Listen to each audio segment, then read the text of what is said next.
गोहाना के रूखी गांव में खेतों के ऊपर से गुजर रही 25,000 बाई वोल्टेज की तार में शॉर्ट सर्किट होने से रूखी गांव के खेतों में आग लग गई।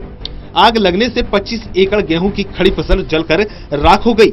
रूखी गांव के किसानों ने बताया है कि उनके खेतों के ऊपर से होकर रोहतक से गोहाना की तरफ 25,000 हाई वोल्टेज की बिजली की लाइन जाती है, जिससे तेज हवा चलने की वजह से अक्सर चिंगारी उठती रहती है।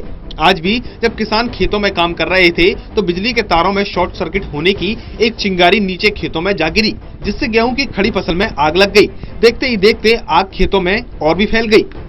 बजाय कौन से गांव से कैसे नुकसान है? मेरा नाम सोमवीर है, मैं किसान का बेटा हूँ। यहाँ पर ये रूखी गांव में 220 लाइन जारी है, खेता के बीच से इसके शॉर्ट सर्किट होगा ना रे, आगे चिंगारी पार्टी और आग लगी, फसल में काफी नुकसान हुआ। 20 एकड़ के करीब गेहूं की फसल जल गई, काफी अच्छी फसल थी। इसलिए हमें सरकार से गुजारिश कर रहे हैं हमारी फसल की गिरदौरी कराई जाए और उसकी 100% भरपाई कराई जाए। ये जो हाईवे बिजली की लाइन है, हाई वोल्टेज है, उससे खंभे पर से चिंगारी पड़ी है और जब आग लगी है और जी काफी किलो में 25 किलो एकड़ में आग गेहूं जल रहा है और ये तो गांव से सारा गांव उठ का आ गया और उस हिसाब से बुझाई गई। कितना नुकसान होगा? नुकसान जी देख लो 25 एकड़ में जी कम से कम 60 तो मन गेहूं लग रहा है एकड़ में ईब गए। देख लो लाओ जी हिसाब कितना, कई लाख का नुकसान।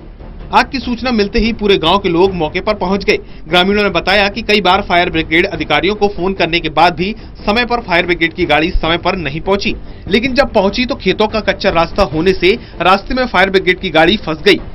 यार कितने नुकसान हुआ बताया? ये रुखी से जी 20 एकड़ लगभग 20 एकड़ 25 एकड़ होगा जी।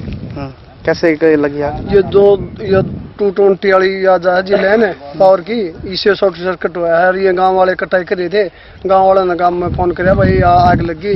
जो गांव में 10,000 में आदमी और औरतें आके ट्रैक्टर है और स्प्रे मशीन लेकर ये आग को काबू करेगा जी।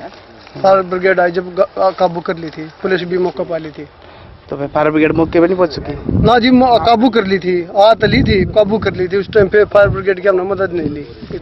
कई घंटे की कड़ी मुशक्कत के बाद आग पर काबू पाया गया। आग लगने से कई किसानों को लाखों का नुकसान हुआ है, जिसके चलते अब उनकी खराब हुई फसलों को गिरदावरी करवाकर मुआवजे की मांग कर रहे हैं। Sunil Jindal, total news, Gohana.